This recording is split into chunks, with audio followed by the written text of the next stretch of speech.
Welcome on my YouTube channel Competeria. Competeria YouTube channel को भारी मात्रा में सब्सक्राइब करें, लाइक करें, बेल आइकन को जरूर प्रेस कर दें। कॉम्पिटेरिया यूट्यूब चैनल महात्मा गांधी काशी विद्यापीठ एवं हरिश्चंद्र पोस्ट ग्रेजुएट कॉलेज की LLB द्वितीय सेमेस्टर एग्ज़ाम्स के लिए बहुत ही इम्पोर्टेंट लेक्चर्स की सीरीज़ लेकर आया है, जिस क्रम में क्वेश्चन नंबर 4 प्रथम प्रश्न पत्र संवैधानिक विधि सेकंड पर हम चर्चा कर रहे हैं। भारतीय संविधान के अनुच्छेद 14 समता के अधिकार राइट्स ऑफ इक्वालिटी को स्पष्ट कीजिए। क्या वर्गीकरण समता के अधिकार के विरुद्ध है? क्या संसद ऐसी विधि निर्मित कर सकती है जो व्यक्ति विशेष पर लागू होती है? उचित उदाहरण देकर समझाइए। Explain the right of equality guaranteed under article 14 of the constitution. इस classification against rights of equality can parliament enact a law which is applicable for a particular person, that is, can a single individual be regarded as class? Explain with the help of appropriate examples. Bharat के संविधान की प्रस्तावना से स्पष्ट है कि भारत में प्रत्येक व्यक्ति को समता का अधिकार प्रतिभूत किया गया है। लिंग, जाति, वंश, धर्म और जन्म स्थान के आधार पर विभेद करने की बात अब अतीत की हो गई है। भारतीय संविधान में समता के अधिकार अनुच्छेद 14 से 18 तक में निहित है, लेकिन अनुच्छेद 14 में ही समता के अधिकार को देखा जा सकता है। अनुच्छेद 15, 16, 17 तथा 18 में निहित प्रावधान अनुच्छेद 14 में निहित समता के अधिकार के सामान्य नियम के विशिष्ट उदाहरण हैं। भारतीय संविधान के अनुच्छेद 14 के अनुसार भारत के राज्य क्षेत्र में किसी व्यक्ति को किसी विधि के समक्ष समता या विधियों के समान संरक्षण से राज्य द्वारा वंचित नहीं किया जाएगा। मानवाधिकार घोषणा पत्र का अनुच्छेद यह कहता है कि विधि के समक्ष सभी समान हैं तथा बिना किसी विभेद के सभी विधि के संरक्षण अधिकारी हैं। अनुच्छेद 14 के अंतर्गत 2 शब्दावलियों का उल्लेख है: विधि के समक्ष समता, इक्वालिटी बिफोर लॉ, एंड विधियों का समान संरक्षण, इक्वल प्रोटेक्शन ऑफ लॉ। विधि के समक्ष समता ब्रिटिश संविधान से लिया गया है, जबकि दूसरा वाक्यांश विधियों का समान संरक्षण अमेरिका के संविधान से लिया गया है।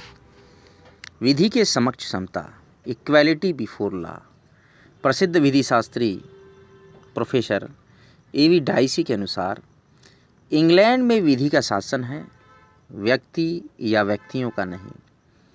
विधि का शासन अर्थ है कोई भी व्यक्ति विधि के ऊपर नहीं है, प्रत्येक व्यक्ति न्यायालयों के भीतर है। राष्ट्रपति प्रत्येक व्यक्ति, चाहे उसकी अवस्था या पद कुछ भी हो, देश की समान विधियों के अधीन है और साधारण न्यायालयों के भीतर है। राष्ट्रपति से लेकर निर्धन से निर्धन सामान्य व्यक्ति समान विधि के अधीन है तथा पद, योग्यता, लिंग, जाति, धर्म तथा वंश के आधार के मध्य विभेद नहीं किया जाएगा। No discrimination. विधि की दृष्टि में सभी व्यक्ति की समान स्थिति और राज्य यदि व्यक्तियों में उनके पद, स्थिति, लिंग, धर्म, जाति या वंश के आधार पर विभेद करती है असमान व्यवहार करती है तो इससे प्रत्येक व्यक्ति को संविधान में प्रदत्त मूल अधिकारों का उल्लंघन होता है। विधि के समक्ष समता, इक्वलिटी बिफोर लॉ का तात्पर्य व्यक्तियों के बीच पूर्ण समानता से नहीं है, क्योंकि ऐसा व्यवहार संभव भी नहीं है। ऐसा व्यवहार संभव भी नहीं है। इसका अर्थ यह है कि व्यक्तियों को लाभ देने में विभेद नहीं किया जा सकता। इसका तात्पर्य है समान परिस्थितियों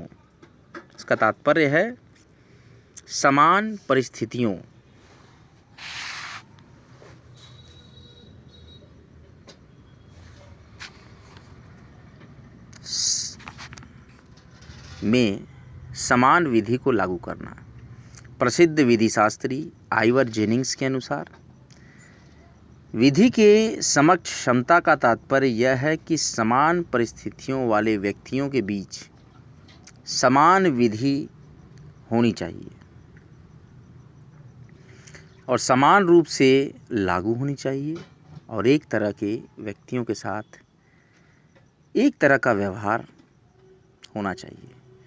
समान अवस्था या समान स्थिति के व्यक्तियों पर समान परिस्थितियों में अभियोजन चलाते समय समानता का व्यवहार होना चाहिए। संक्षेप में कहें तो विधि के समक्ष समानता का अर्थ है विभेदकारी आचरण व्यवहार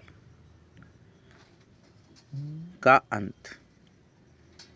विधि के समान संरक्षण का सिद्धांत, principle of equal protection of law, विधियों के समान संरक्षण की अवधारणा से तात्पर्य है समान परिस्थितियों के लिए समान विधि हो तथा उसे सब पर एक समान लागू किया जाए। किसी विधि को किसी व्यक्ति या व्यक्तियों पर लागू करते समय विभेद या असमान व्यवहार न किया जाए। विधियों के प्रवर्तन में वंश, धर्म, जाति और सामाजिक प्रतिष्ठा को आधार मानकर भेदभाव न किया जाए। यदि किसी व्यक्ति ने कोई अपराध किया है तो चाहे वह किसी भी धर्म, जाति, लिंग या अवस्था का व्यक्ति हो, चाहे वह जिस भी पद को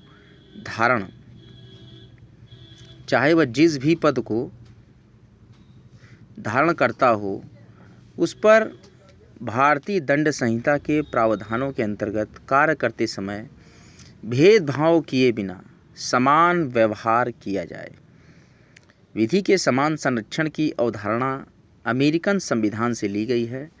अनुच्छेद 14 में उल्लिखित विधि के समान संरक्षण का अधिकार अमेरिकन संविधान के 14वें संशोधन द्वारा प्रदत्त अधिकार के समान है। इसका यही अर्थ है कि समानों के साथ समान विधि लागू की जाए, न कि असमानों के साथ समान विधि लागू करनी चाहिए। अनुच्छेद 14 में निहित समानता का अधिकार भारतीय संविधान का आधारभूत ढांचा है और उसे अनुच्छेद 368 के अंतर्गत संसद द्वारा संशोधन करके नष्ट नहीं किया जा सकता। संविधान के अनुच्छेद 14 के संदर्भ में प्राकृतिक न्याय के सिद्धांतों का महत्वपूर्ण स्थान है। समता का अधिकार यह अपेक्षा करता है कि प्रत्येक व्यक्ति को सुनवाई का समुचित अवसर प्रदान किया जाना चाहिए। प्राकृतिक न्याय के सिद्धांत न्यायिक एवं प्रशासनिक सभी प्रकार के कार्यों पर लागू होते हैं।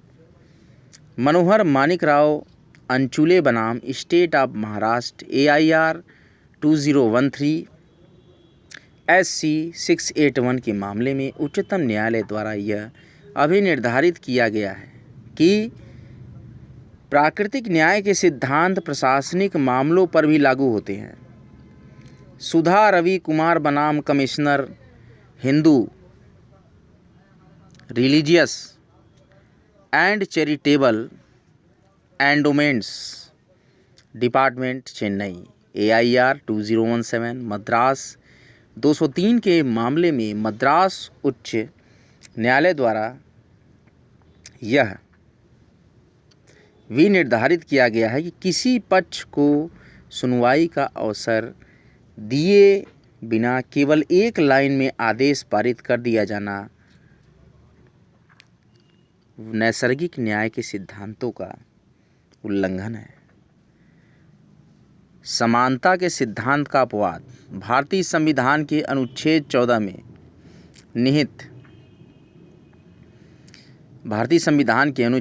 में निहित समानता का नियम आत्यंतिक नहीं है। इसके भी कई अपवाद हैं जो विभिन्न श्रेणियों के विशिष्ट व्यक्तियों को प्राप्त उन्मुक्तियों तथा विशेषाधिकारों के रूप में विद्यमान है। उदाहरण के लिए विदेशी कूटनीतिज्ञों को भारतीय न्यायालय की अधिकारिता से उन्मुक्ति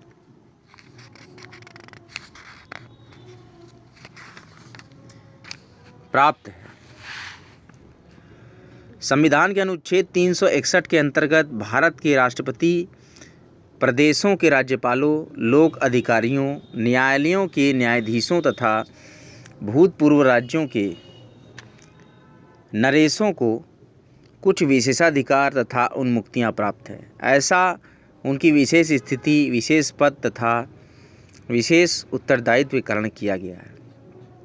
परंतु समान अवस्था के व्यक्तियों में किसी विधि को लागू करने का भेदभाव नहीं किया जा सकता है।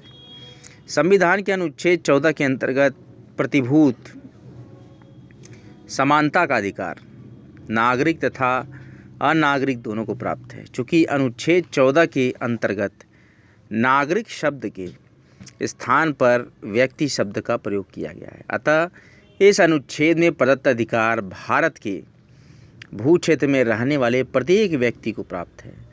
व्यक्ति शब्द में प्राकृतिक तथा विधिक दोनों सम्मिलित है। मनुष्य एक प्राकृतिक व्यक्ति है, परंतु ऐसा व्यक्तित्व जो किसी विधि की देन है, विधिक व्यक्ति कहा जाता है।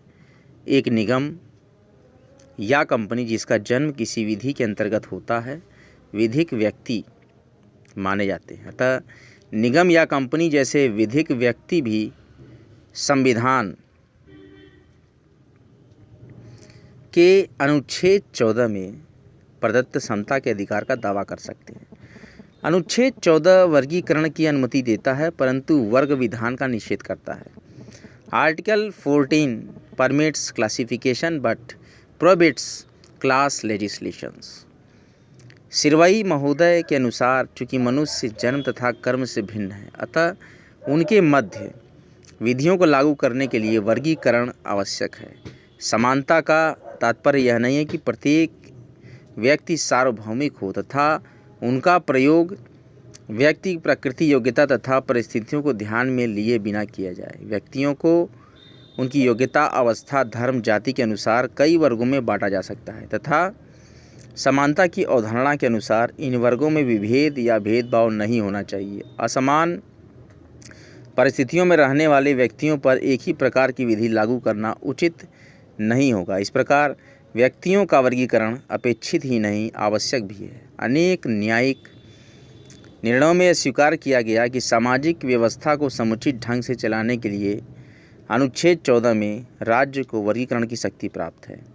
अमरुन निशा बनाम महबूब AIR 1953 सुप्रीम कोर्ट 91 नामक वाद में उच्चतम न्यायालय ने यह स्वीकार किया कि विधानमंडल को मनुष्यों के पारस्परिक संबंधों से उत्पन्न समस्याओं का हल करना पड़ता है। इसके लिए आवश्यक है कि उसे व्यक्तियों तथा वस्तुओं की शक्ति प्राप्त हो, परंतु शर्त यह है कि वर्गीकरण मनमाना एवं भ्रामक न हो तथा युक्त रीजनेबल आधार पर हो।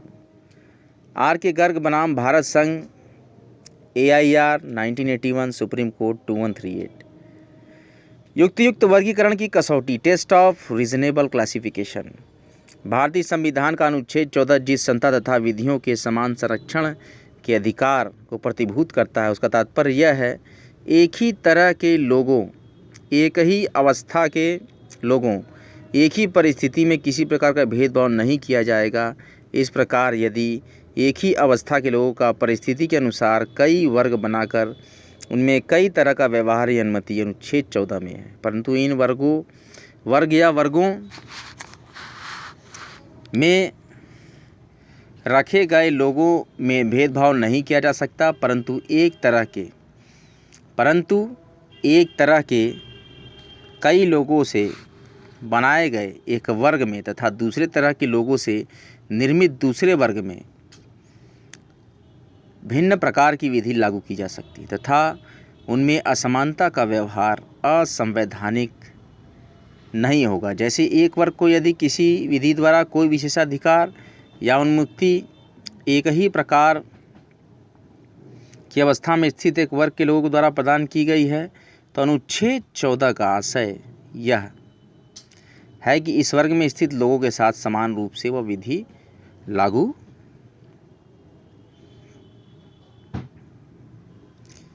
की जाए तथा इनमें भेदभाव करने की अनुमति अनुच्छेद 14 के अंतर्गत नहीं है। जैसे एक विधि के अंतर्गत उन सभी लोगों को जिनकी आय 1500 रुपया मासिक है एक सुविधा प्रदान की गई है, तो यहाँ 1500 रुपये प्रतिमाह आय वाले व्यक्तियों का एक वर्ग बन गया तथा अधिनियम में प्रदत्त सुविधा 1500 रुपया मासिक आय प्राप्त करने वाले प्रत्येक व्यक्ति को बिना भेदभाव समान रूप से प्राप्त हो। यही अवधारणा अनुच्छेद 14 में है।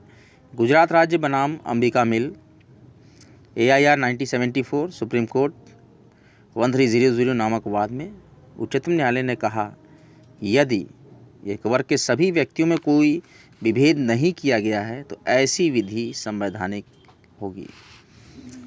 वर्गीकरण करते समय यह सुनिश्चित करना होगा कि यह वर्गीकरण युक्त आधार पर हो।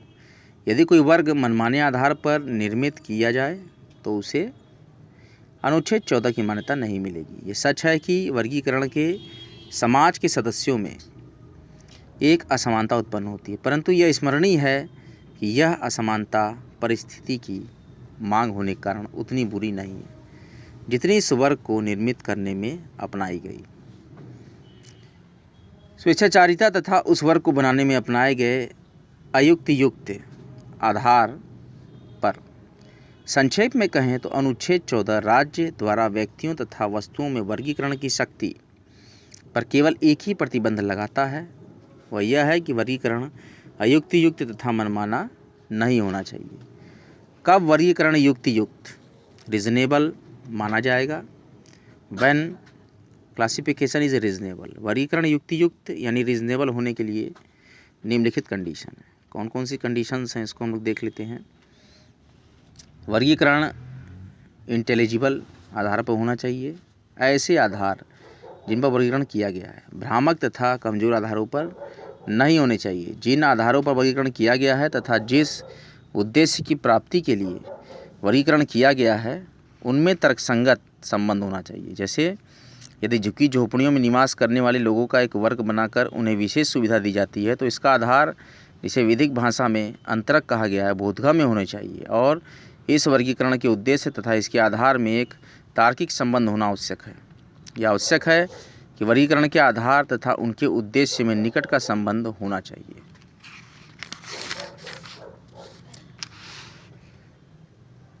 वेस्ट बंगाल बनाम अनवर अली सरकार AIR 1952 सुप्रीम कोर्ट 75 नामक वाद में उच्चतम न्यायालय ने कहा कि वर्गीकरण किसी वास्तविक तथा तात्विक भेद पर आधारित होना चाहिए। जैसे विधायिका संविधान की अक्षमता की आय निर्धारित कर सकती है, परंतु इस आय निर्धारण के अंतर्गत सृजित होने वाले वर्गीकरण का आधार संविदा की प्रकृति को समझने की क्षमता होनी चाहिए, न कि सक्षमता व्यक्तियों के शरीर की बनावट तथा उनके बालों का रंग हो इत्यादि। जावेद बनाम हरियाणा राज्य AIR 2003 सुप्रीम कोर्ट 3057 के वाद में 2 से अधिक संतान के माता पिता को सरपंच पद के लिए अयोग्य घोषित किया गया, जिसे सुप्रीम कोर्ट में चुनौती दी गई है। यह अनुच्छेद 14 का अतिक्रमण करता है, किंतु सुप्रीम कोर्ट ने इस तर्क को नहीं माना और कहा कि वर्गीकरण बोधगम्य अंतरक पर आधारित है और इसका उद्देश्य परिवार नियोजन को बढ़ावा देना है। समता का नया आयाम, new dimension of equality. EP रोयप्पा बनाम तमिलनाडु राज्य AIR 1974 सुप्रीम कोर्ट 597 नामक वाद में उच्चतम न्यायालय ने समता की पारिवारिक धारणा ट्रेडिशनल कॉन्सेप्ट को मानने से अस्वीकार कर दिया तथा नवीन दृष्टिकोण अपनाया है। न्यायमूर्ति PN भगवती ने कहा, समता एक गतिशील धारणा है जिनके अनेक रूप और आयाम हैं। इसे परंपरागत और सिद्धांतवाद की सीमाओं में नहीं बांधा जा सकता। अनुच्छेद 14 राज्य की कार्यवाहियों, मनमानेपन को वर्जित करता है तथा समान व्यवहार की अपेक्षा करता है। युक्तियुक्तता का सिद्धांत समता के सिद्धांत का आवश्यक तत्व है, जो अनुच्छेद 14 में सर्वथा विद्यमान रहता है। वस्तुतः समता तथा मनमानापन एक दूसरे के शत्रु हैं। जहाँ कोई कार्य मनमाना किया जाएगा वहाँ असमानता अवश्य होगी तथा अनुच्छेद 14 का अतिक्रमण होगा। उच्चतम न्यायालय ने उक्तवाद में आगे कहा कि अनुच्छेद 14 का क्रियाशील विस्तार है और मनमानेपन के विरुद्ध संरक्षण है। यदि कोई कार्य मनमाना है तो वह समता का अतिक्रमण होगा तथा उसे युक्तियुक्त वर्गीकरण के सिद्धांत पर न्यायोचित नहीं ठहराया जा सकता। क्या एक व्यक्ति भी एक वर्ग का निर्माण कर सकता है? Can a single person constitute a class? अनुच्छेद 14 वर्गीकरण की अनुमति देता है, लेकिन वह वर्ग विभेद की अनुमति नहीं देता। यह वर्गीकरण अयुक्तियुक्त तथा भ्रामक आधार पर नहीं होना चाहिए तथा वर्गीकरण के आधार तथा वर्गीकरण से प्राप्त किए जाने वाले उद्देश्यों में प्रत्यक्षतया निकटता होनी चाहिए।